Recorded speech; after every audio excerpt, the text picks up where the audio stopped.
இந்திய பெருங்கடல்ல உள்ள சாகோஸ் தீவுகளை மொரிஷியஸ் கிட்ட ஒப்படைக்க பிரிட்டன் ஒப்புதல் தெரிவிச்சிருக்கு. 60 வருஷமா இந்த தீவு தொடர்பா தொடர்ச்சியான சட்ட ரீதியான மற்றும் ராஜதந்திர மோதல்களுக்கு முற்றுப்புள்ளி வைக்கும் விதமா தீவை ஒப்படைக்க பிரிட்டன் ஒப்புதல் வழங்கியிருக்கு. இந்திய பெருங்கடல்ல பல தசாப்தங்களா தொடரும் ஆங்கிலேய நிர்வாகத்துக்கும் இது முற்றுப்புள்ளியை வச்சிருக்கு. இந்திய பெருங்கடலில் பாதுகாப்பு ரீதியாக கவனம் பெறும் சாகோஸ் தீவுகள் விவகாரத்துல நடந்தது என்ன? இதை பற்றி தான் இந்த தொகுப்பில் நம்ம விரிவாக பார்க்க இருக்கிறோம். இது தந்தையின் பாட்காஸ்ட் வழங்குவதற்காக நான் பார்த்திபன். இந்திய பெருங்கடல் இருக்கிற ஒரு அழகிய தீவு கூட்டம் தான் சாகோஸ். வானம் பொழிச்சிடும் தெளிவான நீரோட்டத்தோட தென்னை மரங்கள் நிறைஞ்சிருக்கும் 60க்கும் மேற்பட்ட தீவுகளோட கூட்டம். இந்திய பெருங்கடலோட நடுவில் மாலத்தீவிலிருந்து தெற்கே 500 கிலோமீட்டர் தொலைவில் இருக்கு இந்த சாகோஸ் தீவுகள். 18ஆம் நூற்றாண்டோட பிற்பகுதி வரையிலும் இந்த தீவுகளில் மக்கள் வசிக்கல. அப்போ தீவை கைப்பற்றிய பிரெஞ்சுக்காரங்க ஆப்பிரிக்கா மற்றும் இந்தியாவிலிருந்து அடிமைகளா மக்களை அழைச்சிட்டு போய் தென்னந்தோப்புகளை உருவாக்குனாங்க. அதுக்கப்புறம் 1814 வருஷம் பிரான்ஸ் இந்த தீவுகளை ஆங்கிலேயர்கள் கிட்ட ஒப்படைச்சாங்க.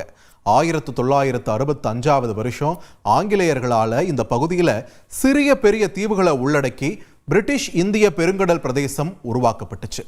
அதுல சாகோஸ் தீவுகள் ஒரு மையமா இருந்துச்சு. நிர்வாக நோக்கங்களுக்காக சாகோஸ் தீவுகள் அப்போ மொரிஷியஸ் நாட்டோட இருந்துச்சு.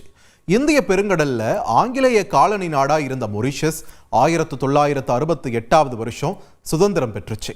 ஆனா சாகோஸ் தீவுகளை மட்டும் தன்வசமாவே வச்சுக்கிச்சு பிரிட்டன்.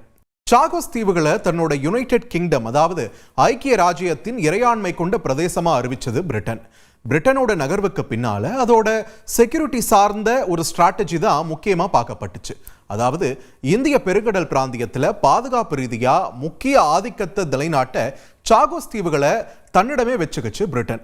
1966 வருஷம் அமெரிக்காவோட ஒரு ஒப்பந்தத்தில் கையெழுத்திட்டுச்சு பிரிட்டன். அதாவது 2 நாடுகளோட பாதுகாப்பு தேவைகளுக்கும் பிரிட்டிஷ் இந்திய பெருங்கடல் பிரதேசத்தை பயன்படுத்திக் கொள்ளலாம் என்ற முடிவு அந்த ஒப்பந்தத்தின்படி செய்யப்பட்டது.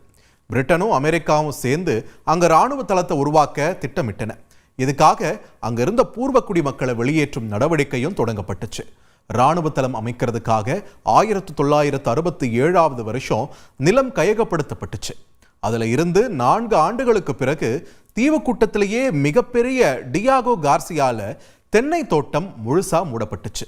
அதுக்கப்புறம் பிரிட்டிஷ் இந்திய பெருங்கடல் பிரதேச நிர்வாகம் ஒரு குடியேற்ற சட்டத்தையும் இயற்றினாங்க. அதாவது அனுமதி இல்லாம ஒருத்தர் டியாகோ கார்சியோ தீவுக்குள்ள நுழைவது, தங்குவது இதெல்லாமே சட்டவிரோதமாக்கப்பட்டுச்சு.